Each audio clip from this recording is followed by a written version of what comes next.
Էջմիածնի ՔՊԱ քաղաքապետի ամուսնուն կամ Սկեսրայրին պատկանող գազալցակայանում տեղի ունեցած սպանությունից հետո իրավապահները խուզարկել են Դիանա Գասպարյանի տունը, հաստատում է քաղաքապետարանը։ Համերաշխություն տարածել մեր քաղաքում։ Իրավապահները փնտրել են գազալցակայանի տեսահսկող սարքի կրիչները, մինչդեռ սպանությունից 2 օր անց գազալցակայանի աշխատակիցները վստահեցնում էին, որ տեսախցիկները պարզապես անսարք են։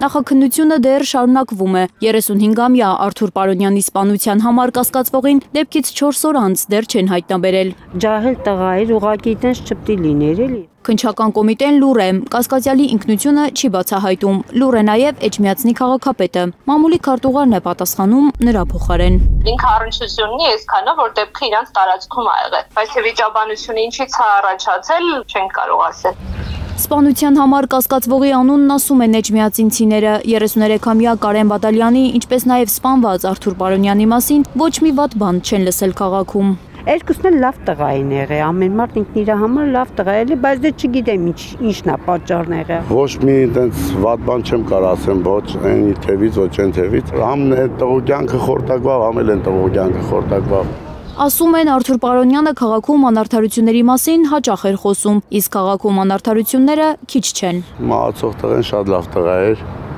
հարգված Էջմիածնում, բայց կոնկրետ ռեալ խնդիրը չեմ մանում։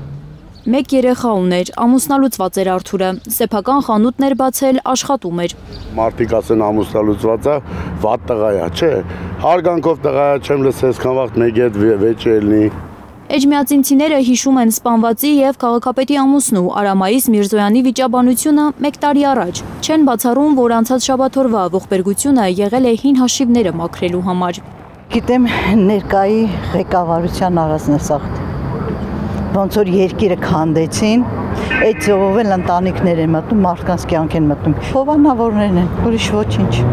Մարդիկ հիշում ու համեմատում են առաջվա ու այսօրվա իրենց քաղաքը։ Պատմում են, որ Էջմիածնում այսօր չեն կարող նույնիսկ ապահով քայլել։ Առաջ ասած գյուլով չէր, կոնե բիլագով կռի վեր խփում էին, իրար ծեցում, հետո այդն բարշում էին, այդն էին միտեղ ուտում, խմում էին, անցնում հետում էին։ Հիմիկ բա ջահելներին հասկանալ չի լինեմ։ Կամաս դառնում եք ցեղ, կլնեք սարից իջած վայրի կենթանի էլի։ Էջմիածինը սևերի ու սպիտակների է բաժանել վարչապետը, ասում են։ Քաղաքապետի ու իր ընտանիքի համար է քաղաքը քաղաք, իսկ իրենց համար ամեն օր այն վերածվում է բարտակի։ Սաղ էս երկրի ղեկավարն արե։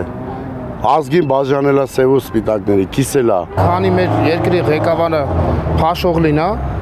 ամեն ինչ էլ կարա լինի, ոչ մի բան մի բացառեք, ավելի վատին սպասեք, կորել է մեկը մյուսի հանդեպ հարգանքը, մեկը մյուսին նվիրվածությունը։ Մենք ժամանակին սենց չենք եղել։ Եթե իրավապահները իրենց տեղում լինեն, Հայաստանում ամսական մինչև 1 տասնյակի հասնող սպանությունների թիվը գոնե կպակասի, ասում են մարդիկ։ Մի օր սրա կյանքը խլին, մի օր են տղու կյանքը կխլեն, մի օր են տղու կյանքը կխլեն։ Աննա Գյուրնազարյան, Միլենա Պողոսյան և Սմբատ Ասլիկյան, Հայլուրի համար։